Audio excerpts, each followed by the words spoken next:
This video is brought to you by MANSCAPED, the best in men's grooming. More about them later in the video. Hey guys, welcome back to Fantasy Tip. My name is Julian and I've got a big episode for you today. The top 100 forwards in fantasy this year. The fantasy hockey season is just around the corner, guys, so you're going to want to get ready for your drafts because they're going to be happening pretty soon in all likelihood. So this is my list of the top 100 forwards in my opinion. I've done a lot of research, done a lot of projections, and this is a list that I've come up with.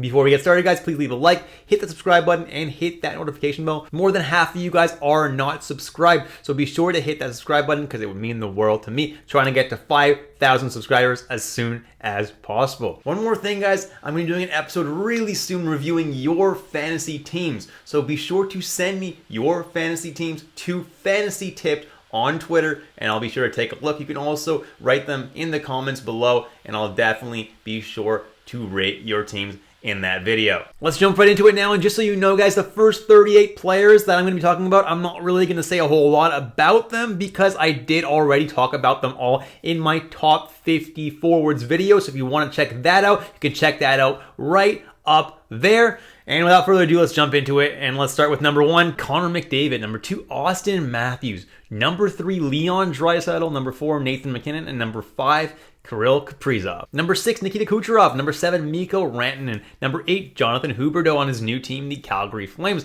Number 9, Alexander Ovechkin. Number 10, Alexander Barkov. Number 11, Mitch Marner. 12, Matthew Tkachuk. Number 13, Steven Stamkos. Number 14, JT Miller. Number 15, Timo Meier. Number 16, Jake Gensel. Number 17, Kyle Connor of the Winnipeg Jets. Number 18, David Pastrnak. Number 19, Chris Kreider, going to score a lot of goals once again this year. Number 20, Gabriel Landeskog. Number 21, Evander Kane, especially if you're in a hitting league. If you're not in a hitting league, I'd lower him a few spots. Number 22, Brady Tkachuk. Number 23, Andrei Svechnikov. Same thing with these two guys. If you're not in a league that counts hits, I'd lower them a few spots as well. Number 24, Artemi Panarin. Number 25, Philip Forsberg. Number 26, Alex DeBrincat. Number 27, Johnny Gaudreau. Number 28, Kevin Fiala. Number 29, Elias Lindholm. Then I have number 30, Sidney Crosby. And a lot of you guys were saying, hey, why is Crosby so low? Kevin Fiala is not better than Crosby. I agree with you, but natural centers, there's just so many of them this draft, so drafting them early like drafting Crosby is not super worth it. That's why I knocked Crosby down quite a few spots. Obviously, he's going to finish the season with a better overall fantasy total than Kevin Fiala. Number 31, Vladimir Tarasenko. Number 32, Jack Eichel. Number 33, Pavel Buchnevich. Number 34, Nikolai Ehlers. Number 35, Jason Robertson. Number 36, Sebastian Aho. Number 37, Mika Zibanejad. And finally, number 38, Joe Pavelski. And that's the last 4 that I included in my top 50 video. And number 39 is John Tavares of the Toronto Maple Leafs. Their captain scored 76 points in 79 games last year. Had a pretty good season. Was actually a -8 though. So I expect that to get a little bit better this year because the Leafs are a really, really good team. And Tavares also shoots the puck a nice amount, which gives him a little bit of a nice floor. Drake Batherson's another guy who shoots the puck a really nice amount, is slated to play on the top line with Tkachuk and with Josh Norris, as well as a top power play with those guys, plus Alex DeBrincat and Thomas Chabot. It's going to be a pretty deadly power play like Drake Batherson at number 40. At number 41, I have Patrick Kane, and he's a little bit low, I understand, but he's really got no one to feed the puck to, so he's kind of on his own here in Chicago. Is he going to play with Max Domi? Maybe that's going to be okay, but there's not really too many talented players around him, so that's why I have him at number 41. I'd prefer to trade for Patrick Kane during the season, right before he gets traded to another team. At number 42, I have Patrice Bergeron, who got 65 points in 73 games last year. I think he's going to have a pretty decent season this year. The reason I have him knocked down so low is because he's going to start the season without Brad Marchand, and he's projected to play on a line with Zacha and DeBrus. And while it's not a bad line at all, it's not exactly Brad Marchand, right? Brad Marchand definitely raises Patrice Bergeron's ceiling. And when Marchand comes back at the end of November or early December, Patrice Bergeron is definitely going to have a nice boost. And then I have Elias Pettersson, who got 68 points in 80 games last year, which is not bad overall, but man, did he ever start slow. He was so bad for so many months, and until the month of March came, he just wasn't doing a whole lot. As soon as that month flipped to March, then Elise Pettersson started going off and scoring a whole bunch of points. If he can be consistent this whole year, he's going to be very, very deadly. He's definitely a little bit riskier, but definitely has a pretty high reward. Then I have Nazem Kadri at number 44, who last year set career highs in points and in assists with 87 points and 59 assists, which was definitely his career high. The career high before that, he only had 60 points. Now, last year he was with the Colorado Avalanche, right? He was playing with some pretty talented players. Now, do I think he's going to have a terrible season? By no means. I'm just projecting him a little bit lower this season just to play it cautious, because maybe Kadri did kind of just figure it out and now he's just an elite passer, and I think he's actually going to do pretty well this year. He's probably going to eclipse that 60-point total that he did in his next highest season aside from last year. I think he's going to do pretty well in Calgary. I think he's going to play on that top power play with Elias Lindholm, Tyler Toffoli, with Jonathan Huberdeau. It's going to be a pretty good power play, and I think Kadri's going to have himself a decent season. I have him drop down just a few spots, though, just because I am a little bit concerned. Personally, I'm not going to be drafting him just because I am a little bit concerned with Kadri, and there's a little bit of a risk there to draft someone like that so early, and he is also a natural center, so there's a whole situation there that I'm going to avoid, but I don't think he's a terrible pick. I got him at number 44. Number 45, I have Brian Rust, and he's perennially underrated. He's going at ADP of almost 100, and I think he's an absolute steal at where he's currently going, and this year, good right wingers are hard to come by, and Brian Rust is going to get you a lot of points and a lot of fantasy points this year. Definitely like him at number 45. At number 46, I have Patrick Laine, who I project to play on the top line with Johnny Gaudreau and Boone Jenner. He's going to have himself a really, really nice season, guys. He's going to score a lot of goals, going to get you a lot of fantasy points. Number 47, I have William Nylander, who scored 80 points last year. Definitely a great season for William Nylander. He can definitely do something pretty similar once again this year, playing on the second line with Jonathan Tavares and Alexander Kerfoot. Then I have Evgeny Malkin, who upon return from injury scored 42 points in 41 games this year. I think he's going to have himself a really nice year if he can stay healthy on that second line in Pittsburgh. Slated to play on that second line with Jason Zucker and Rickard Rakell. I think he's going to have himself a pretty solid year. Then I have Brad Marchand, who scored 80 points in 70 games this year. The only reason he's so low on this list is because he is injured until the end of November. It looks like he's going to be coming back right after the Thanksgiving break. Now, Brad Marchand only played 70 games last year, so this year if he plays 62, I made a projection he would have finished as a top 50 player last year, even though he missed those 20 games. So Brad Marchand is definitely someone that I absolutely love. It honestly, I think I even have him too low here because he could be a top 50 player for sure. Brad Marchand is someone that I really do like drafting this year. Number 50, I have Matt Zuccarello, who scored 79 points in 70 games. That's someone who I really hit on last year. I expected him to have a really, really huge season, and he did. Now, do I expect him to have as amazing as a season as he did last year? Maybe not. Let's hold our horses here. Maybe he's not going to be over a point per game this year, but I still expect him to have a really, really good year. At number 51, I have Sam Reinhart, who scored 82 points in 78 games last year. I have him a little bit lower this year because I'm a little bit concerned this year about the players that he's going to be playing with. If Barkov ends up playing with Tkachuk, there's not a whole lot of talent that Reinhart has left. But honestly, he'll either play with Bennett or with Lundell. Either way, it's pretty talented center. The left winger is a little bit questionable. But all in all, he's going to have a pretty good year. Got him at number 51. At number 52, I have Jack Hughes, who a lot of people are very, very high on.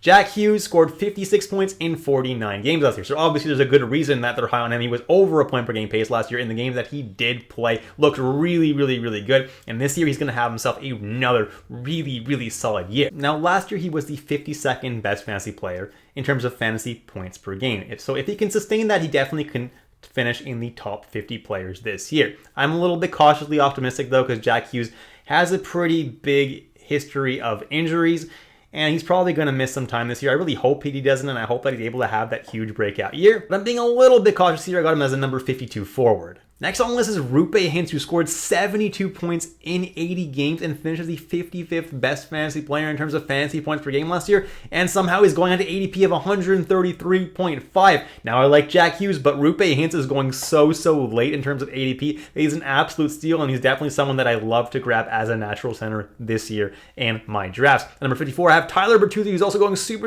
late, scored 62 points in 68 games, and if he's allowed to enter Canada this year, which I think he will be, He's going to be able to play in all 82 games. He's someone that doesn't really get injured too easily. And he's someone that I'm pretty high on this year on a much better Detroit Red Wings team. Going to play top line, top power play, and I think he's going to have himself a really, really strong year with Larkin and with Lucas Raymond. On number 55, I have Jordan Kyrou, who had himself a really nice breakout season last year with 75 points in 74 games, over a point per game. Unfortunately, his peripherals aren't super high. Like, he doesn't shoot all that much, and he doesn't really have any kind of other peripherals, whereas Bertuzzi's peripherals are a little bit higher. So if any of you are wondering why Bertuzzi's above Kyrou, it's because Bertuzzi has better peripherals overall, which give him a safer floor every single night.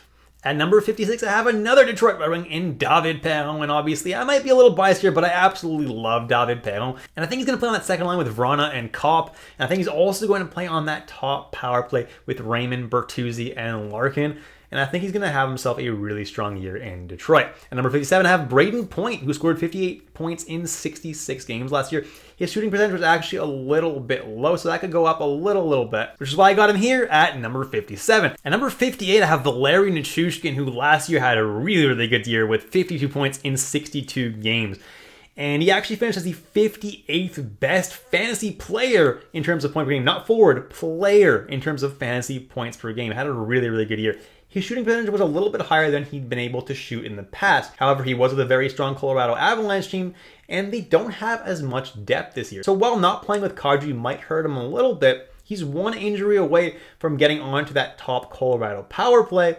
And Colorado players tend to get injured quite a bit. So Valeri Nichushkin's in for a really strong season, and I can see him even eclipsing this ranking. At number 59, I have Jonathan Marchessault, super consistent player. And I see Vegas having a nice bounce back year this year, so I got him at number 59. At number 60, I have Dylan Larkin. Obviously, Larkin's going to do better than Bertuzzi and Perron, but I had to drop him below those guys just because he's a natural center, and there are so many of those this year. That being said, Larkin's going really late in drafts and could definitely make for a pretty big steal at his current ADP. At number 61, I have Teuvo Teravainen, 65 points in 77 games last year. Super reliable, dependable player that he's a safe draft pick. He's not going to go too much above what he finished last year, but he's not going to go too much below that either. Definitely a really safe pick. Got him at number 61. Number 62, I have Clayton Keller, who had an awesome year last year with 63 points in 67 games. Showed some really good chemistry with Nick Schmaltz towards the end of the year, and if they can keep that up, they're going to have insane seasons this year. Could even see him eclipsing this ranking. At number 63, we have Adrian Kempe, who had himself a really good, almost breakout year last year. 54 points in 79 games, playing with Anze Kopitar on the top line. And this year, I think he also gets Kevin Fiala on the top line and on the top power play. Kempe's in for a good year. Number 64, I have Evgeny Kuznetsov, and I really love Evgeny Kuznetsov, but he's going too early this year. Last year, he finished as the 82nd best fantasy player in terms of fantasy point per game and shot right at his career average. Obviously, I think he's going to have a really amazing year this year alongside Alexander Ovechkin. So I think once again, he's going to finish around the 80 range, but he is a natural center, so he should probably be going a little bit later than that, which is why drafting him at 66.6 is just a little bit early. At number 65, I have Jesper Bratt, who had himself an amazing breakout season last year with 73 points in 76 games, was almost a point per game. And a lot of that was without Jack Hughes. So this year with Jack Hughes for the most part, this year on his line, and maybe even Andre Palat, he's going to have himself a really strong year, definitely like Jesper Bratt at number 65. At number 66, I have Matt Boldy, who was a rookie last year and scored 39 points in 47 games. If he can do that in his rookie year, I'm so excited to see what he can do this year in his second season. He's slated to play on a line with Frederick Gaudreau and with Marco Rossi. And if Marco Rossi can turn it on, he's going to have himself a really good year. If he can't, he's still going to have himself a pretty good year because he's going to be on that top power play. So that's why I got Boldy at 66. At number 67, Mark Scheifele, 70 points in 67 games. He's only this low on the list because he is a natural center. So I had to devalue him just a little bit, but Mark Scheifele is going to have himself a really good year. Matt Duchene, I have at number 68, and Duchene actually finished ahead of Sebastian Aho last year and finished as the 34th best forward in terms of fantasy points per game. But he had a very high shooting percentage and a very high on-ice shooting percentage. Some stuff that's just not sustainable. This is why I knocked him down to this ranking. Duchene's also the kind of guy who always often has himself a really good year and then the next year does nothing. So he's definitely a really risky pick. Obviously, there is the potential that he has a really strong season once again.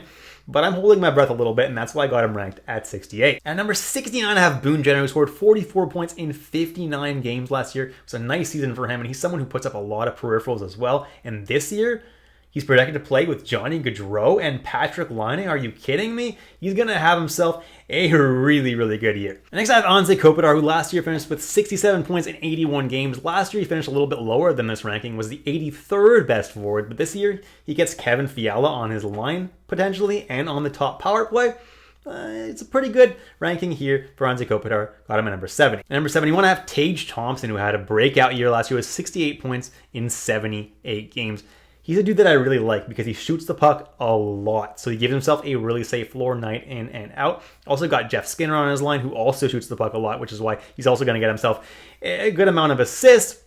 This is why I got him at number 71. At number 72, I have Braden Shen. Scored 58 points in 62 games last year. His shooting percentage was through the roof, though, which is why he's going a little bit early with that ADP. Which is why, personally, I'm going to be avoiding Braden Shen this year because he's not going to shoot at that same shooting percentage this year. And I have Joel Eriksson, who finished as the 71st best fantasy forward last year. He's just a super safe player, which is why I didn't really knock him down too much. 49 points in 77 games, and he also shoots the puck a lot and hits a lot to really give himself a nice safe floor. If your league doesn't have hits, though, I'd probably knock him down a few spots. At number 74, I have Marcus Foligno, and it's the same kind of thing with him. If your league doesn't have hits, I'm not drafting him at all, actually. But 42 points in 74 games and a really nice hitting floor, he's a pretty good draft pick. Especially where he's going at an ADP of 171.8. That's super late, really good value. And number 75, I have Bo Horvat, 52 points in 70 games, which is a pretty average season for Bo Horvat. He's a natural center, but he's a pretty safe pick if you do pick Bo Horvat. You can expect a similar season to this.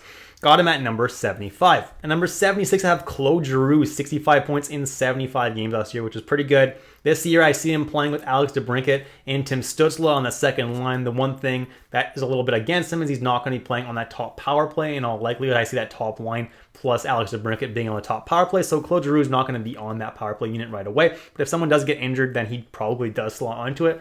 I still think he's going to have a pretty good year, though. That's why I got him at number 76. At number 77, I have Ryan Hartman, who had 65 points in 82 games last year, was kind of out of nowhere. Ryan Hartman's never had a season even remotely close to that. He finished as the 61st best fantasy player in terms of fantasy points per game, and his shooting percentage was definitely way higher than it had ever been before, which is why I definitely knocked him down quite a few spots, and he's also a natural center, so is why I knocked him down even more spots. But honestly, guys, if he's going to be centering that line with Kaprizov and Zuccarello, he's going to have himself a pretty good year. That's why I got him at number 77. Number 78, I have Josh Norris, and last year, he had a 20% shooting percentage. So for those of you that think, yeah, I have him a little bit low, maybe I do, but he's going to have to show me that he can sustain that kind of crazy shooting percentage before I rank him any higher in fantasy. That being said, I still think he's going to have a really, really good year playing on the top line, top power play in Ottawa. Just the fact he's a natural center is another reason why I have him so low. At number 79, I have Jeff Skinner, who scored 63 points in 80 games last year. Had a really, really nice bounce back. He's someone that shoots the puck a lot, and I like him this year playing on the top line and top power play in Buffalo. And at number 80 is my Manscaped must-draft player of the video, Vincent Trocheck. Get 20% off and free shipping with the code word FANTASYTIP at manscaped.com. That's 20% off and free shipping with the code word FANTASYTIP at manscaped.com. Manscaped, clear out the leaves. It's your tree trunk's time to shine. Now, why is Vincent Trocheck my Manscaped must-draft player of the video? Well, last year he finished the 88th best fantasy player with 51 points in 81 games. Especially in hitting leagues, he was very, very valuable because he did hit a little bit to give himself a safer floor night in and night out. This year, he joins a New York Rangers team, and he's skating this year on a second line that features Artemi Panarin.